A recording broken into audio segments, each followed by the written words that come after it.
Hi everyone, this is Samit from talks on ground. कैसे हैं आप लोग? बहुत दिन हो गए। तो आपको पता ही है कि ममता बनर्जी ने बंगाल हार दिया है और बीजेपी बंगाल जीत गई है। वहाँ पे शुभेंदु अधिकारी ने स्वेरिंग इन ले लिया है। अभी तो एक महीना आज एग्जैक्टली हो गया है। उन्होंने 9 मई को अपना कार्यभार संभाला था। इस एक महीने में उन्होंने ताबड़तोड़ डिसीजंस लिए हैं, चाहे वो डेवलपमेंट रिलेटेड हों, चाहे वो इंक्वायरी कमीशन बिठाना हो, किसी के पकड़ना हो। अ, ये सारे काम उन्होंने इतना जल्दी जल्दी जल्दी करा है कि मेरे ख्याल से टीएमसी को समझ ही नहीं आ रहा है कि वो क्या करें और कहाँ जाए। और उनका पहले 2-3 हफ्तों में जो माइंडसेट था वो सिर्फ ये था कि भी हमें हमारे ऊपर अटैक ना हो जाए, वायलेंस ना हो जाए। तो वो सिर्फ यही सोचते सोचते उनका टाइम बीत गया और तब तक शुभेंदु ने सारे के सारे जो चेंजेस करने थे, जो पर्सनल चेंजेस करने थे, वो सारे कर दिए। और अब क्या है, टीएमसी में ममता नहीं है। वैसे तो जब ममता बनर्जी टीएमसी में थी तब भी टीएमसी में कोई ममता नहीं थी। वो बहुत ही क्रूर पार्टी थी।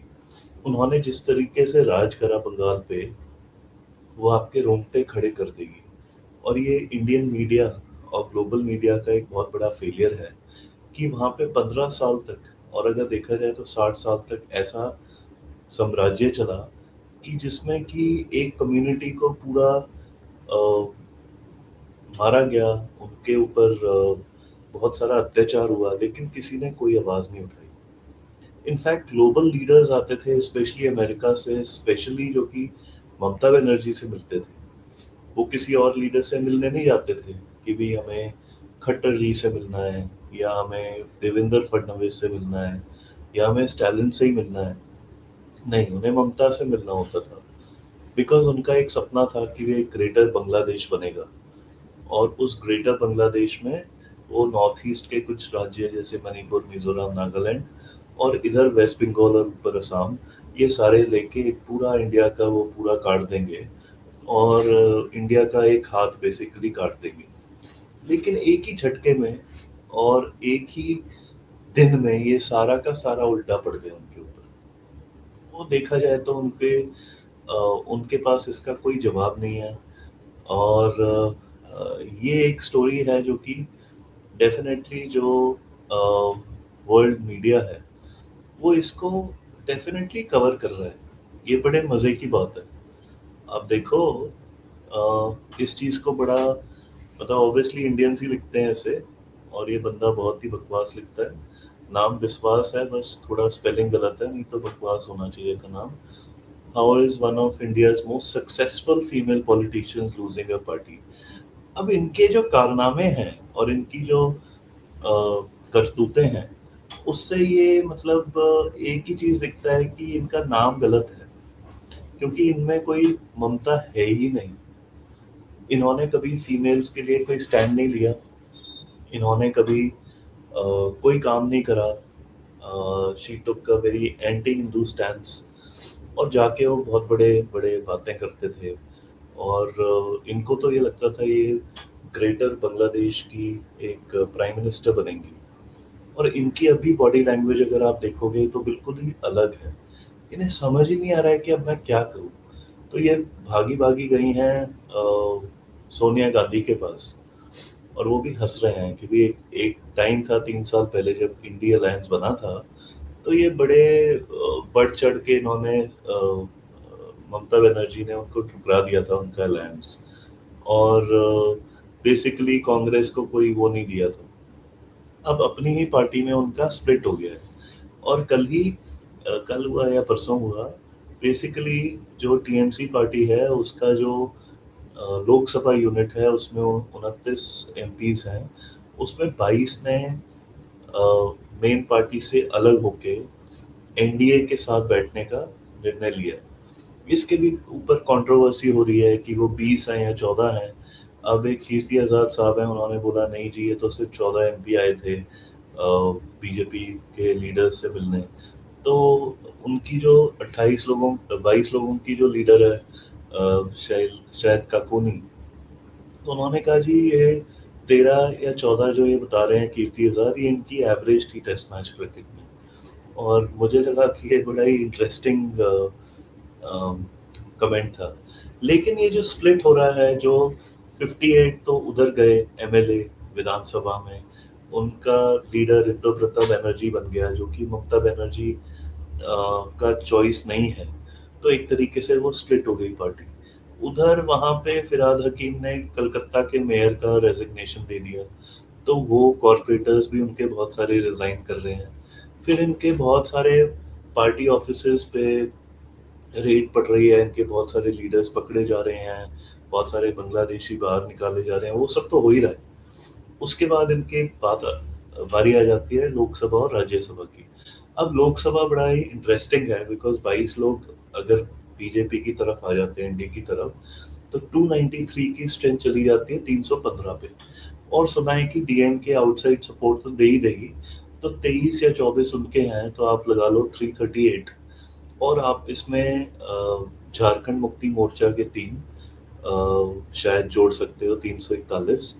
और उद्धव ठाकरे और शरद पवार के भी 15-16 टोटल जो हैं, तो 360 पे आप पहुंच जाते हो, जो 2/3 मेजोरिटी आपको चाहिए डिलिमिटेशन का बिल पास करने के लिए, विमेन रिजर्वेशन का बिल पास करने के लिए। उसके बाद क्या होगा कि 2029 में जो इलेक्शन होगा, वो नए डिलिमिटेड कॉन्स्टिट्यूएंसीज पे होगा, 850 कॉन्स्टिट्यूएंसीज पे होगा। उसमें करीब 33% विमेन रिजर्वेशन होगा, और जितनी भी सीट्स अभी हैं किसी भी स्टेट में, उसका 50% ऐड हो जाएगा उसमें। जैसे हरियाणा में 10 है तो 15 हो जाएंगी, और उड़ीसा में 21 है तो 30 हो जाएंगी, 31 हो जाएंगी।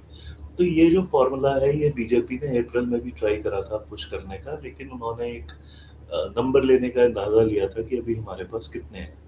तो 278 के आसपास बीजेपी के आए थे, और 209 या कुछ, क्योंकि सब लोग प्रेजेंट नहीं होते, तो उतने आए थे। अब जो राज्यसभा का नंबर है, वो बहुत अच्छा है एनडीए के लिए। अभी 141 पे ऑलरेडी हैं 245 में से, और अभी 18 जून को इलेक्शन होने वाले हैं कुछ सीट्स पे, तो ये नंबर बढ़ के 145 146 हो सकता है। प्लस इसमें अगर आप टीएमसी के जो शायद 11 मेंबर हैं, उसमें से अगर 8-9 भी आ जाते हैं, तो यू विल क्रॉस 150। और जैसे ही आप 150 क्रॉस करते हो, तो आपको फिर अपनी तरफ खींचना नहीं है किसी को, आपको उसको यही कहना है कि भाई आप वॉकआउट कर देना। क्योंकि जो भी वोटिंग होती है, उसका 2/3 माना जाता है, not of the total strength. तो सपोजिंग किसी बिल के लिए सिर्फ 450 लोग प्रेजेंट हो, और एनडीए के पास 300 मेंबर्स हैं, तो वो 2/3 मेजोरिटी हो गई। मुझे नहीं पता उसका कोई मिनिमम कोरम होता है या नहीं, मेरे ख्याल से होता होगा, बट जो भी है, ये पार्लियामेंट्री रियलिटी है। अब बीजेपी यहाँ पे पुश करना चाह रही है अपना डिलिमिटेशन बिल, अपना विमेन रिजर्वेशन बिल, अपना एफसीआरए कानून, जिसके लिए मार्को रूबियो बड़े तड़प रहे थे, उसको रोकने के लिए। और एक दो बिल्स और हैं जो कि बड़े इम्पोर्टेंट हैं, और कुछ मेरे ख्याल से इमिग्रेशन रिलेटेड बिल्स भी आने वाले हैं।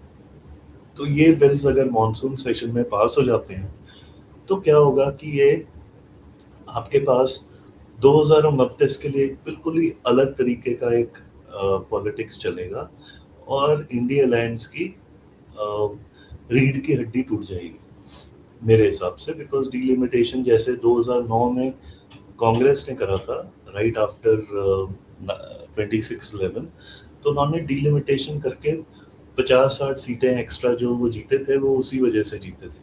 प्लस उनका और भी कुछ अलायंसेस और ये वो उनके कुछ अच्छे पड़ गए थे, इसलिए कांग्रेस 140 से 209 सीट्स पे चली गई थी। अब उसके 15-16 साल बाद बीजेपी जब ये डिलिमिटेशन करेगी, तो ऑब्वियसली जब 50% इंक्रीज हो गई आपके सीट्स, तो उसके साइज कम हो जाएगा, और आपके पास ज़्यादा अपॉर्चुनिटी है to carve out constituencies according to your preference. ये तो रियलिटी है। अब अगर हम टीएमसी को देखें, तो टीएमसी ना घर की रही ना घाट की, बिकॉज संजय राउत जो है वो कह रहे हैं कि जी आप ऐसा करो, आप कांग्रेस में विलय कर लो। तो इससे पहले कि ममता बनर्जी इसके ऊपर हामी भरती, वो मीटिंग खत्म होती, उसके पहले ही उसके 22 लोकसभा के मेंबर्स भाग गए। और मेरे ख्याल से राज्यसभा में भी ये बहुत जल्दी होने वाला है। इसकी वजह से क्या होगा कि ममता बनर्जी बस ये वेट कर रही है कि अब भाई नेक्स्ट स्टेप उधर से क्या आने वाला है, क्या मुझे अरेस्ट करने वाले हो आप, कुछ ऐसा होने वाला है। तो इसके ऊपर भी एक न्यूज़ आ गई है कि ममता बनर्जी के भी घर बंगाल की सीआईडी पहुंच गई है।